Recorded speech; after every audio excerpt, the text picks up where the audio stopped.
Hello guys, welcome back to Tumpa's blog কি।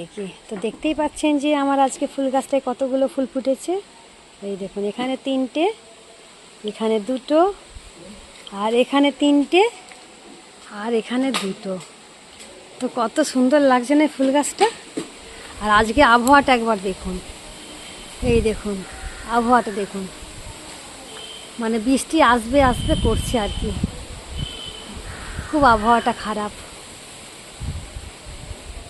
আমাদের এখানে আবহাওয়া প্রায় সময় এরকমই হয়ে থাকে। 10 দিন বৃষ্টি হবে, 5 দিন রোদ হবে, আবার বৃষ্টি আবার রোদ, এই নিয়েই আমাদের কেরালা।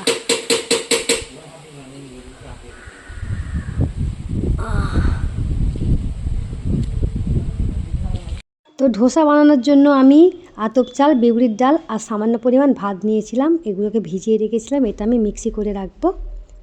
তো এই দেখুন মিক্সি জারে আমি তুলছি, সব তুলব না একসাথে, দুবার করে করব এটা, তাহলে ভালো হবে।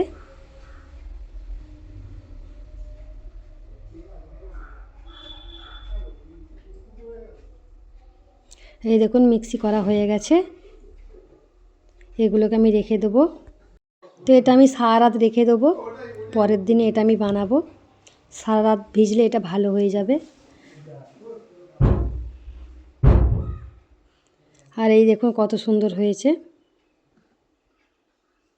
তো বন্ধুরা, কালকে যে আমি বিউলির ডাল, আতপ চাল আর ভাত ভিজিয়ে রেখেছিলাম আর ওটা মিক্স করে রেখেছিলাম, তো মিক্স করার পর আমি এই দেখুন রেখে দিয়েছিলাম সারা রাত।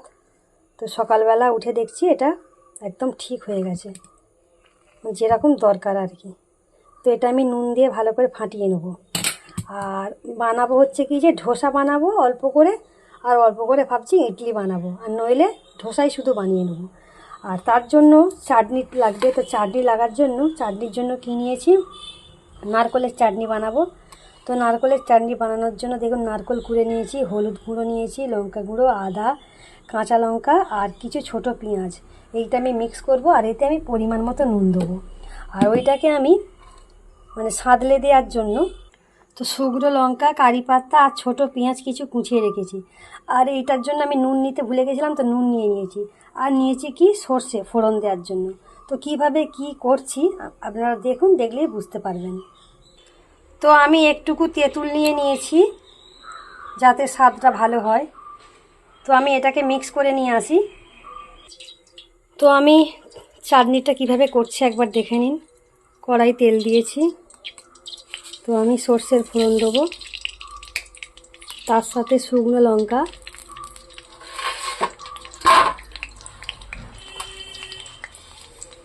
তার সাথে আমি কিছুটা কারি পাতা, আর যে ছোটো পেঁয়াজ বলেছিলাম ওই আমি কিছুটা দিয়ে দেবো।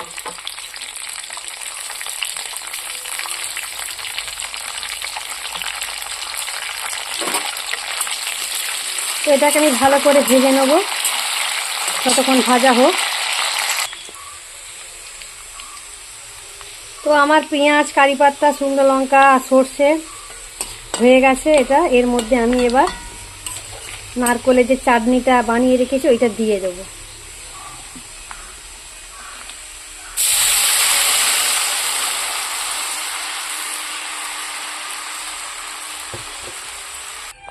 তো আমি ধোসা বানানোর জন্য ধোসা চাটনি বসিয়ে দিয়েছি।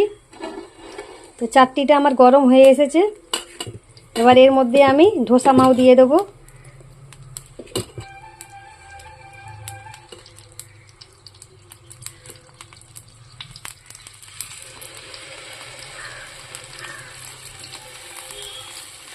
আমি বেশি বড় বড় করব না, ছোট ছোটই করব।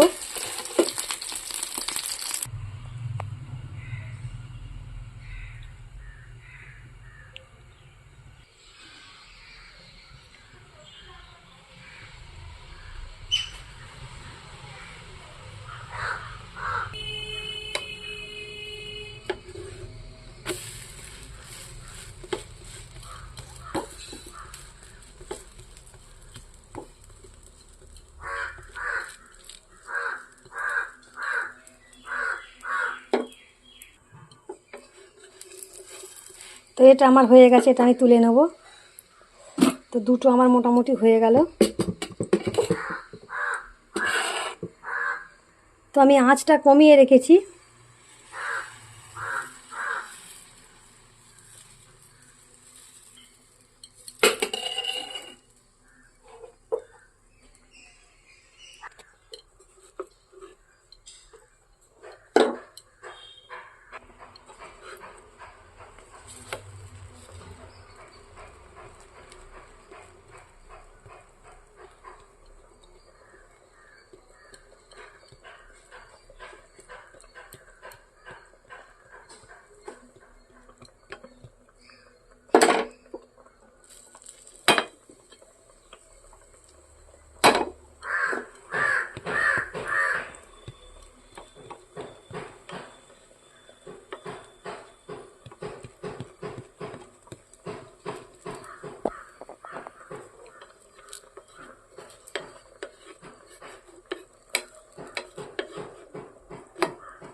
তো মোটামুটি আমার 3টে হয়ে গেছে। তো এখন অনেকগুলো বানাতে হবে, তো ধীরে ধীরে ততক্ষণ বানাই।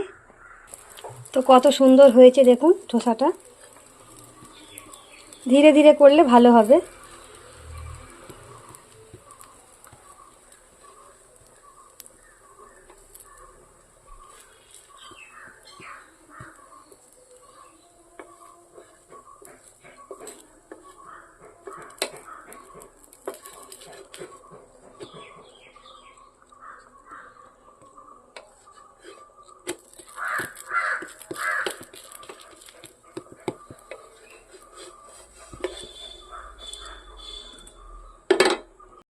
তো বন্ধুরা আমি থালা সাজিয়ে নিয়েছি। এই দেখুন নারকেলের চাটনি, ধোসা দুজনকে দেবো, আমাদের দেবাঞ্জনার বাবা আর মণিদা দুজনে, আমিও খাবো। তো চাটনিটি একটু আমি পাতলা করেছি, আরও ঘন করলে ভালো হবে। তো দেখতেই পাচ্ছেন, আপনারা ঘন করতে পারেন, ঘন করলেও হবে। তো কেমন লাগছে একবার বলবেন অবশ্যই। তো আজকের মতো ভিডিওটা আমি এখানেই সমাপ্ত করছি। টাটা বাই বাই, সবাই ভালো থাকবেন, সুস্থ থাকবেন। আবার নেক্সট ব্লগ নিয়ে হাজির হয়ে যাব, ততক্ষণ দেখতে থাকুন, সঙ্গে থাকুন। আর যে সকল বন্ধুরা আমাকে এখনও পর্যন্ত বন্ধু করেননি, প্লিজ ঝটপট করে আমাকে বন্ধু করে নিন।